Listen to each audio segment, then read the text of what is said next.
ನಮಸ್ಕಾರ ಸ್ನೇಹಿತರೆ, ಇತ್ತೀಚಿನ ದಿನಗಳಲ್ಲಿ cyber crime is ramping very much. Cyber ಕ್ರಿಮಿನಲ್ಗಳಲ್ಲಿ ನಮ್ಮ ಮೊಬೈಲ್ ನಂಬರ್ ಹೇಗೆ ಸಿಗುತ್ತೆ?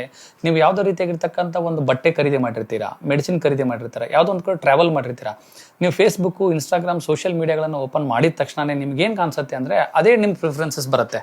ಹೇಗೆ ಸೋಷಿಯಲ್ ಮೀಡಿಯಾ ಗೊತ್ತಾಗ್ತಾ ಇದೆ ಅನ್ನೋದಕ್ಕೆ ಸಿಂಪಲ್ ಫಸ್ಟ್ ಪ್ರಿಫರೆನ್ಸಸ್, ನೀವು ಗೂಗಲಲ್ಲಿ ಹೋದಾಗ ನಿಮ್ಮ ಸಫಾರಿ ಆಗಿರ್ಬೋದು, ನಿಮ್ಮ ಕ್ರೋಮ್ಗಳಲ್ಲಿ ಲಾಗಿನ್ ಆದಾಗ ನಿಮ್ಮ ಇಮೇಲ್ ಐ ಡಿ ಲಾಗಿನ್ ಆಗಿರುತ್ತೆ. ಇಮೇಲ್ ಐ ಡಿಲಿ ಲಾಗಿನ್ ಆಗಿದೆ ಅಂದ ತಕ್ಷಣ ನಿಮ್ಮ ಇಮೇಲ್ ಐ ಡಿ ಮುಖಾಂತರವಾಗಿ ನಿಮ್ಮ ಪರ್ಚೇಸಿಂಗ್ ಇಮೇಲ್ಸ್ ಬಂದಿರುತ್ತೆ. ಹಾಗೂ ನಿಮ್ಮ ಗೂಗಲ್ ಮುಖಾಂತರವಾಗಿ ಗೂಗಲ್ ಕಾಂಟ್ಯಾಕ್ಟ್ಸ್ ಕೂಡ ಸೇವ್ ಆಗಿರುತ್ತೆ. ಗೂಗಲ್ ಕಾಂಟ್ಯಾಕ್ಟಲ್ಲಿ ಸೇವ್ ಆಗಿರ್ತಕ್ಕಂಥ ನಿಮ್ಮ ಎಲ್ಲ ಮೊಬೈಲ್ನಲ್ಲಿ ಇರ್ತಕ್ಕಂಥ ಗೂಗಲ್ ಕಾಂಟ್ಯಾಕ್ಟ್ಗಳು ಕೂಡ ಸೈಬರ್ ಕ್ರಿಮಿನಲ್ ಇರುತ್ತೆ. ನೀವು ತೆಗೆದುಕೊಂಡಿರ್ತಕ್ಕಂಥ ಒಂದೊಂದು ಫೋಟೋಸ್ ಇರುತ್ತೆ, ನೀವು ಗೂಗಲ್ ಡ್ರೈವಲ್ಲಿ ಅಪ್ಲೋಡ್ ಮಾಡಿರ್ತೀರಿ. ಇದು ನಿಮ್ಮ ಖಾಸಗಿತನಕ್ಕೂ ಹಾಗೂ ನಿಮ್ಮ ಗೌರವಕ್ಕೂ ಕೂಡ ಧಕ್ಕೆ ಆಗಬಹುದು. ಹಾಗೂ ನೀವು ಮತ್ತೊಂದು ಸ್ಥಳಗಳಿಗೆ ವಿಸಿಟ್ ಮಾಡಿರ್ತೀರಾ, ಅದರಲ್ಲಿ ಗೂಗಲ್ ಮ್ಯಾಪ್ ಕೂಡ ಲಾಗಿನ್ ಆಗಿರುತ್ತೆ. ಸೊ ಗೂಗಲ್ ಮ್ಯಾಪ್ನ ಮುಖಾಂತರ ನೀವು ಎಲ್ಲಿ ಪ್ರಯಾಣ ಮಾಡುತ್ತಿದ್ದೀರ ಅನ್ನೋದು ಕೂಡ ಸಿಗುತ್ತೆ. ನೀವು ಪರ್ಚೇಸ್ ಮಾಡಿದಾಗ ನಿಮ್ಮ ಫೋನ್ ಪೇ, ಗೂಗಲ್ ಪೇ, ಪೇಟಿಎಂಗಳಲ್ಲೂ ಕೂಡ ನಿಮ್ಮ ಇಮೇಲ್ ಐ ಡಿ ಲಾಗಿನ್ ಆಗಿರುತ್ತದೆ.